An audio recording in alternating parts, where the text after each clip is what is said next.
यसो हिँड्यो अब यी गाडीबाट कहाँ कहाँ जान्छ त आएन। घोडामा पनि है छ ए बिचरा घोडाहरू पनि छन् गाडीहरू पनि छन्। आइ आइ आइ आइ दुःख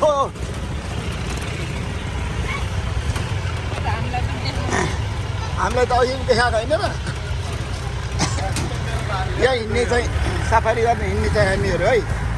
यहाँ पछाडि पनि हुनु चाहिँ जोडी कहाँबाट आउनु हजुर कहाँबाट आउनु हो ए ल ल काठमाडौँबाट आउनु भएको रहेछ ल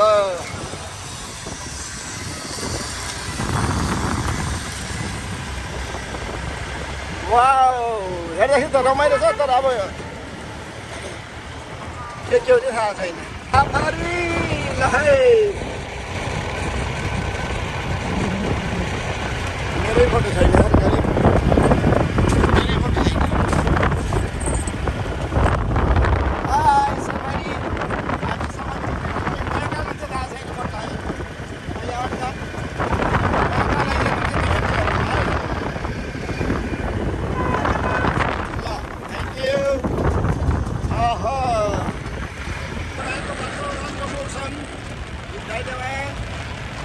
राम्रो चिनिक्क परेका घरहरू यस्तै छ यहाँ आयो। राम्रै छ अहिलेसम्म। जङ्गलभित्र पछि के देखिन्छ थाहा छैन। सानसानो बस्तीहरू यतापट्टि खेतीपातीहरू पनि छ। कहिले त्यहाँबाट तेर्सा छ नाप्रे फटाक सिँचाइलाई अहिले बाँस गाडीहरू वाउ जङ्गल सफारी सबैतिर हुने त्यस्तो त ल अब जङ्गलतिर पसौँ है हामीहरू चाहिँ। ल उताबाट अर्को ग्रुप पनि आइसक्नु भएको छ यताबाट अर्को ग्रुप आइसक्नु भएको छ। आइ आइ आइ कहाँ गयो उताबाट ग्रुप आइरहेको छ हामी चाहिँ अब अर्को ग्रुप हिँड्यौँ।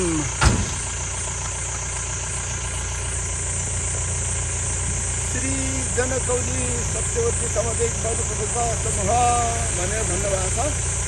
हामी चाहिँ यतापट्टि यो बाटो भएर जान्छ होला। यहाँ चाहिँ के देखिन्छ भने त्यो चाहिँ भर हुँदैन त्यो चाहिँ वाइल्ड लाइफ हो नि त। जनावर आउनु पर्ने हाम्रो ठाउँमा उनीहरू बाहिर आयो भने चाहिँ हेर्ने नत्र हामीले टाढाबाट हेर्नुपर्छ कहिले काहीँ चाहिँ। हाम्रो यहाँ चाहिँ 68 म्यामल्सहरू टाइप्सको बाघ भालु चित्तल त्यस्तो गरेर अरू अरू पनि छ 68वटा छ है। अब चाहिँ हामी बिस्तारै जानु के अरे तपाईँहरू मिलाइहरू चाहिँ केयर गर्नु है। त्यहाँ चाहिँ अफ रोडिङ छ बाटोमा झर्न सक्छ। हामी चाहिँ यो बाटो गयो भने आउँदाखेरि चाहिँ उता अर्को बाटो आउँछौँ। यो भित्र चाहिँ अलिकति अगाडि गएपछि गैडावाला क्याम्प भन्ने पहिला राजाहरू चाहिँ बस्थे होटेल छ त्यहाँ चाहिँ त त्यो चाहिँ अहिले बन्द भइसक्यो। त्यहाँ चाहिँ झरेर हेर्छौँ।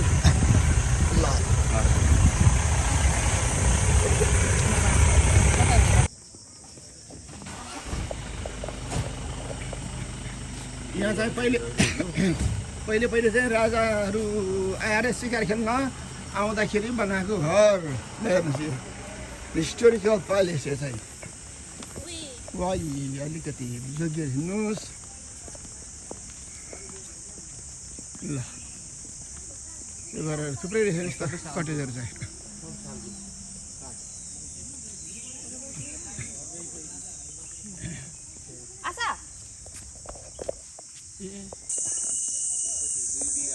यो रुइन हाउसहरू एकदम भत्केको पुरानो घरहरू छ। यो चाहिँ पहिला राजा महेन्द्रको बहिनी सिकार खेल्न आउँदाखेरि चाहिँ यता भित्रभित्र पनि छ। राजा महेन्द्रको बहिनी आएर सिकार गर्नुहुन्थ्यो अरे भनेको सुन्नमा आयो। यस्तो ठाउँमा पनि उहिलेको जमानामा पनि सोलरहरू राखेर आफूहरूलाई चाहिँ क्याम्प फायर गर्ने प्लेस यहाँ चाहिँ हेर्नुहोस्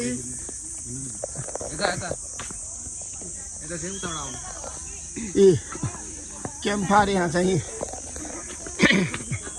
त्यो बेलामा चाहिँ पनि टायल लगाएर यस्तो राम्रो क्याम्प फायर गर्नुको लागि यहाँ आगो फुक्ने चिम्नी माथिको हेर्नुहोस् गैडा वाइल्ड क्याम्प भन्ने लेखेको छ। माथि चाहिँ जराएको सिङहरू चाहिँ छ। यस्तो रहेछ पहिला चाहिँ हेर्नुहोस् है साथीहरूले।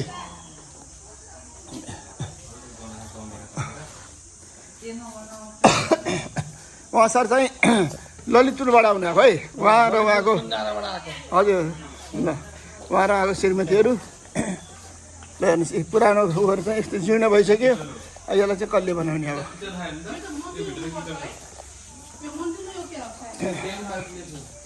ल हेर्नुहोस् किचन सिचन टोयलेट बाथरुमहरू पनि जीर्ण भइसकेको छ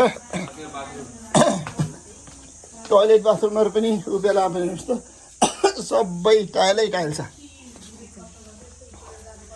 वाउ किचनमा त हेर्नुहोस् त कति ठुलो किचन हो यहाँ के पाक्थ्यो होला ऊ बेलामा ल हेर्नुहोस्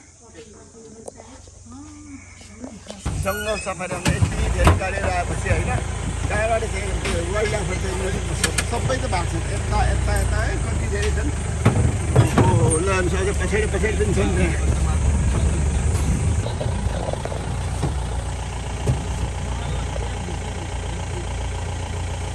La amiga.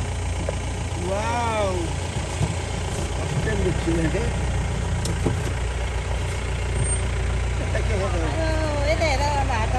Halo.